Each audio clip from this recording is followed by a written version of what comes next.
Hi, I am Silvia Russo, a young researcher at the Department of Agriculture at the University of Bologna. In this video, we will talk about fixed and variable cost classification and break-even point. Depending on the analysis you want to conduct, you will adopt a certain cost classification.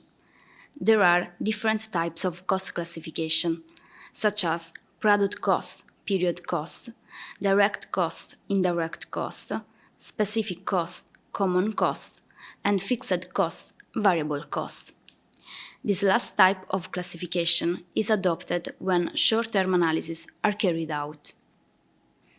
In particular, fixed costs are all those costs that do not vary with the amount of the quantity produced, such as the cost of rent, amortization, etc. A company bears these costs even if it does not produce. From a graphical point of view, the fixed costs are represented by a constant straight line that does not change as production increases. Whereas the variable costs mean all those costs that vary with the amount of the quantity produced, such as raw materials like flour, chocolates, and bottles. The variable costs increase or decrease based on the output produced. In general, when a company does not produce, the variable cost equals zero.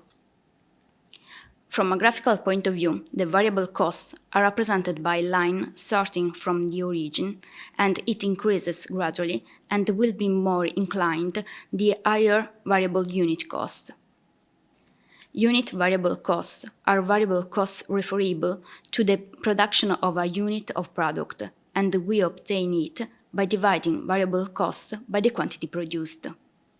Adding the total fixed cost to the total variable cost, we calculate the total cost, the cost incurred by the company to produce a given amount of product. From a graphical point of view, total costs are represented by a straight line that starts from the value of the total fixed cost and increases for each quantity of the variable unit cost.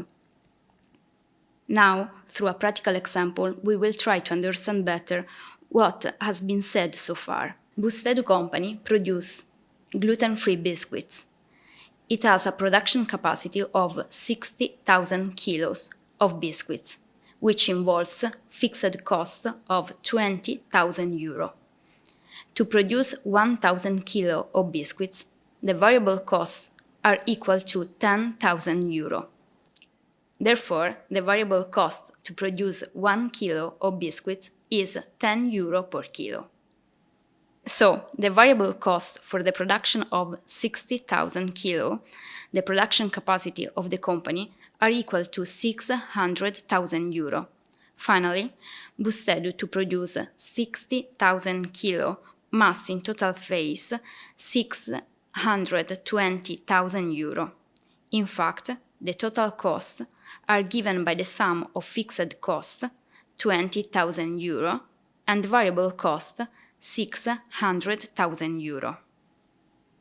We have said that depending on the type of analysis you want to conduct, a certain classification of costs is adopted. The fixed variable cost classification is suitable for short-term analysis because all costs are variable in the long term. In fact, the company in the long term can renew its machines or can buy new ones. It is important to remember that fixed costs do not vary with the quantity produced, but can vary with production capacity.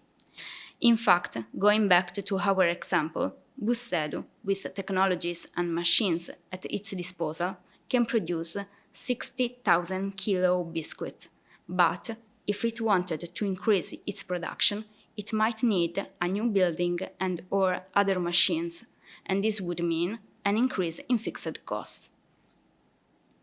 In addition, variable costs may change in short term.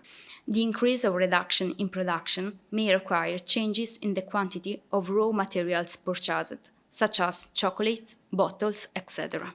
Cost analysis has a strategic importance in the preparation of business plan. Understanding the structure of fixed and variable costs gives you an overview of the cost structure in the short term. When talking about fixed costs and taking into account fixed costs to analyze the profitability of the company, it is necessary to analyze the so-called break-even point. Break-even point is the level of production where total sales are equal to total cost and company's profit is zero.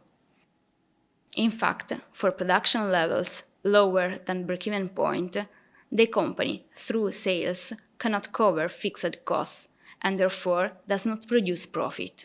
At higher production levels than the break-even point, the company covers fixed costs and is able to make a profit. Returning to boostedu, the company sells the biscuit produced at €20 per kilo to local bakeries. There are various ways to calculate the break-even point. One of these is the ratio between fixed costs and the difference between unit selling price and unit variable costs. Knowing that fixed costs are €20,000, unit selling price are €20 per kilo, and unit variable costs are €10 per kilo, the production level that allows boostedu to have total cost equal to total revenues is 2,000 kilo. The break-even point allows us to understand at what level of production revenues are equal to total cost. The company is able to cover fixed cost and above which it generates profit.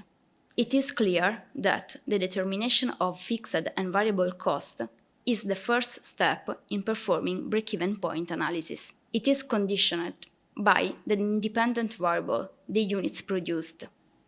Break-even point correlates the quantity produced and with the development of total cost and sales. Through the break-even point, it is possible to understand and predict the effect that a change in production levels could have on costs and profits. The break-even point is also valid in short-term analysis and not in long-term analysis.